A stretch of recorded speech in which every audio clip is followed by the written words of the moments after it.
Hey guys, this is App Reviewer. Today we'll be taking a look at the Aegis case from Trident Cases.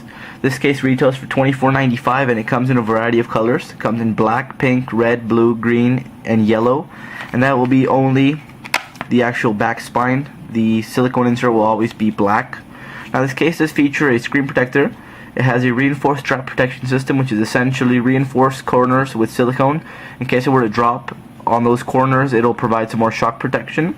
It does have a hard and smooth polycarbonate shell, which is basically a soft touch material on it to add a nice grip onto it. And it does feature an anti-skid design, which is basically just a nice lay on the table design to prevent it from skidding right across the table. So right up here it does come with a nice screen protector. As you can see, seems to be pretty decent quality. Let's put that aside. Now let's take out the case itself, and you also get some more goodies inside of here. So first of all, you get an audio extender for your 3.5mm headphone jack, and that's because their cases seem to be a little thicker because of the protection, so it will recess the headphone jack just a little bit, so that it's nice of them to add this in there so you can still use your headphones with it without a problem. Next, you have within the case just a little pamphlet that says how to install the screen protector and how to install the case onto it. Not pretty hard, you don't really need to read that. And lastly, you get a really nice microfiber. This is actually pretty large, as you can see right here. It's a nice large microfiber that will help you install the screen protector. They're actually missing a squeegee, but I guess you can install a screen protector without that. And let's put the packaging aside. So here are the two pieces. The first piece is that soft silicone inside. It does feature a cutout for the Apple logo, as you can see. Nice cutout for the camera. And the most important part, it features these plugs for the 30-pin dock connector, as well as the headphone jack, which is always nice. Like I said, you can see the reinforced corners right above there. The silicone right in the middle is real thin, but on the corners is a lot thicker, so that'll provide some nice shock protection if it were to drop right there. The hard polycarbonate spine is made out of a, like I said, polycarbonate material, but it does feature a nice soft touch finish, which will provide some really nice grip in the hand. Right across the bottom, it does have cutouts for the headphone jack as well as the 30-pin dock connector, and it has a real nice mesh covering right on the speaker grill, so that'll provide protection from dirt and debris, so it won't really get dirty. And I've noticed no muffling in the sound. Right on the back, you can see some holes and the Trident logo right there, which is pretty nice looking. And like I said, this case does come in a number of different colors for this back spine. So let's get this onto the iPod.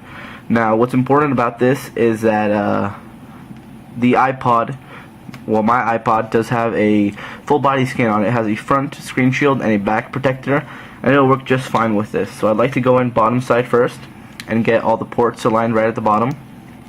Just pull up the silicone, and then make sure the 30-pin dock connector and the headphone jack are actually put into place. So that's basically how it should be. Then get the hard polycarbonate spine and go bottom side first, and work your way up, just snapping it into place, really, which is pretty simple.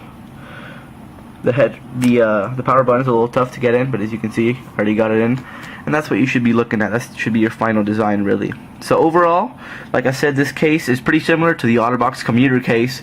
Only difference is this is $10 cheaper, and it does have that reinforced corner design, as well as it includes an extra microfiber cloth and that audio extender. The Commuter just includes a screen protector. So protection wise, you're going to get some really nice protection from this case with those reinforced corners. It's not the Defender style case that Trident has, but it's their mid-range case, same as the Commuter for Otterbox. So let's take a look at the case first of all.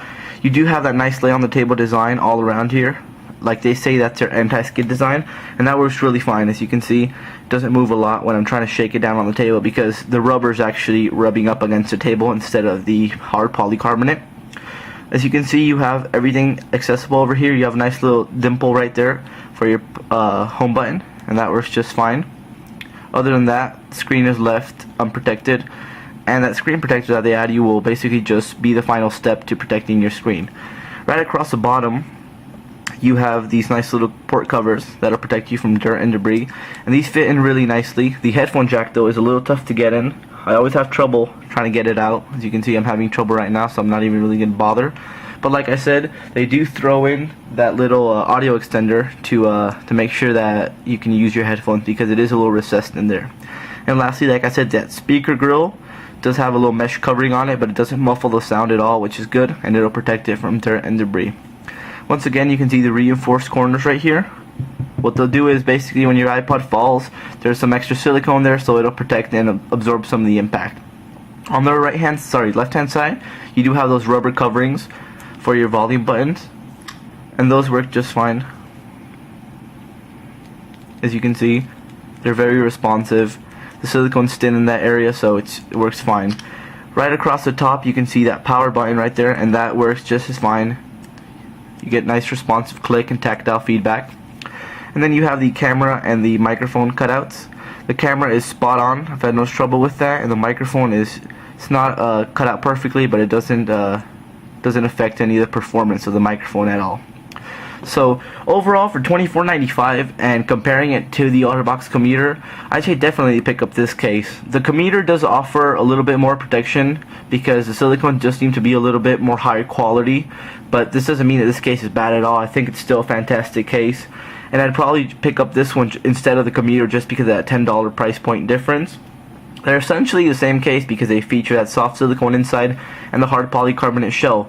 The differences are the polycarbonate shell here does feature a soft touch material which provides nice grip, while the Otterbox one does have some textured material which will provide the same amount of grip, but this one just feels a lot smoother on it. So remember to check them out over at www.tridentcases.com, and thanks a lot for watching, guys. This case retails for $24.95 and definitely recommend it. So remember to check us out over at buymeaniphone.com and stay tuned to the channel. Thanks a lot, guys. Peace.